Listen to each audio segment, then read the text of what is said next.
Baik, bismillahirrahmanirrahim. Assalamualaikum warahmatullahi wabarakatuh. Oke, hari ini kita akan belajar tentang psikometri. Sebelum perkuliahan dimulai, baiknya kita berdoa dulu yang dipimpin oleh Lutfi. Silakan Lutfi. Baik, izin Ibu, sebelum kita memulai perkuliahan, kalau baiknya kita berdoa menurut saya masing-masing dalam hati kita masing-masing. Berdoa dimulai.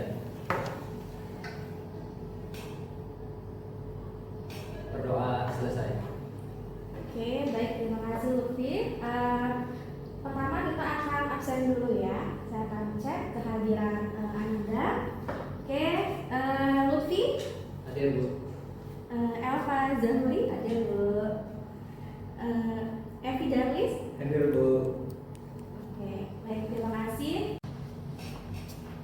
Oke, baik, tadi sudah kita kumpulkan ya jawabannya. Ada dari industri, dari pendidikan. Oke, selanjutnya ini apa kira-kira? Ada yang, ya silakan. Tes kecerdasan mungkin. Tes kecerdasan ya, tes IQ. Oke, mari kita lihat jawabannya. Ya, jadi yang pertama itu adalah rekrutmen ya. Benar kata Lutfi bahwa ini merupakan rekrutmen karyawan ya, calon karyawan yang diseleksi gitu. Nah, yang kedua itu adalah diagnosis klinis.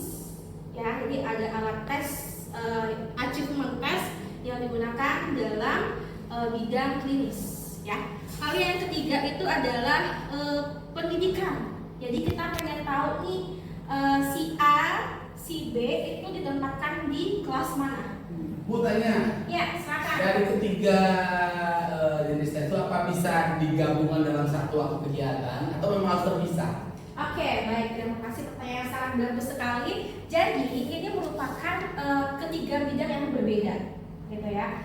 Akan tetapi masing-masingnya mempunyai fungsi yang berbeda juga. Kalau misalnya tes IQ ini kita tempatkan di rekrutmen karyawan, itu mungkin tujuannya untuk apa? Jadi kita pertama itu adalah analisis kebutuhannya dulu, gitu.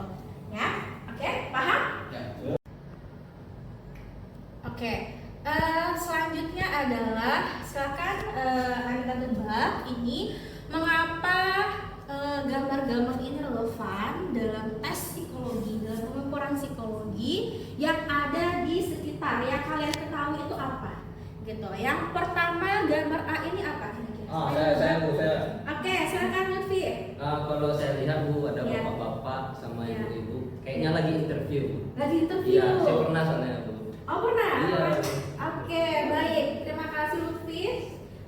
Ya betul. Ya, tapi mungkin ada yang lain. Mungkin hanya ngobrol-ngobrol biasa kayaknya curhat. Betul. Oke, curhat ya. Oke. Ada pandangan lain mungkin tadi curhat, interview yang ini relevan dengan psikometri. Oke, silakan. Ya. Lagi melakukan konseling. Konseling ya, konseling karir mungkin bisa juga ya. Oke, kita skip dulu jawabannya. Yang kedua adalah siapa yang mau menjawab? Oke, silakan. Anissa. Tes pencapaian Bu. Tes pencapaian itu biasanya di bidang apa sih? Apakah itu industri, apakah itu di sekolah, apakah itu di rumah sakit jiwa mungkin?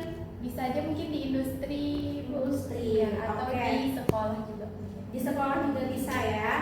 Oke. Sekarang kita akan berdiskusi kelompok ya. Jadi tolong di-scan QR code itu yang sudah saya share di WA group ya masing-masing. Dan kita akan mencari contoh pengukuran psikologis dalam kehidupan. Nanti akan ditulis di kertas ini yang akan saya bagikan ya, satu untuk menulis ya. Silakan diskusikan.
diskusinya. Oke, kelompok 1 silakan. Siapa yang mau share? Ya, saya. Ya, silakan Lutfi. Oke, baik. Bismillahirrahmanirrahim. Assalamualaikum warahmatullahi wabarakatuh. Waalaikumsalam warahmatullahi wabarakatuh.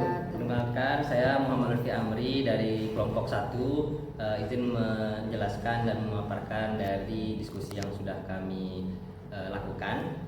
Berdasarkan diskusi yang sudah kami lakukan, kami sudah dapat bahwasannya salah satu contoh alat pengukuran atau pengukuran psikologis yang sehari-hari bisa kami lihat adalah tes IQ yang kerap kali dilakukan di ranah pendidikan, di ranah sekolah atau Oke, baik, terima kasih. Ini adalah akhir dari kuliah kita tentang psikometri ya, pengenalan psikometri. Jadi di sini adalah pengukuran psikologis ya. Jadi pentingnya adanya validitas tadi ya, validitas alat ukur ya, reliabilitas suatu alat ukur. Jadi validitas itu adalah jantungnya suatu alat ukur ya, skala psikologis gitu ya. Yang pertama adalah kita perlu menstandarisasikan gitu ya suatu alat ukur itu, dan tentu ada ancamannya ya, yaitu merupakan bias. Ada kalau misalnya kita share kuesioner gitu ya, mungkin si respondennya lagi sakit, itu akan memunculkan bias pada hasil pengukuran kita. Atau misalnya dia lagi gak fokus, atau item kuesioner kita itu tidak mengandung makna yang sebenarnya atau makna dari variabelnya. Nah, itu bisa memunculkan bias atau juga istilahnya adalah kontaminasi. Lalu jenis-jenisnya adalah ada validitas konten ya, ada validitas konsep, dan ada kriteria validity ya.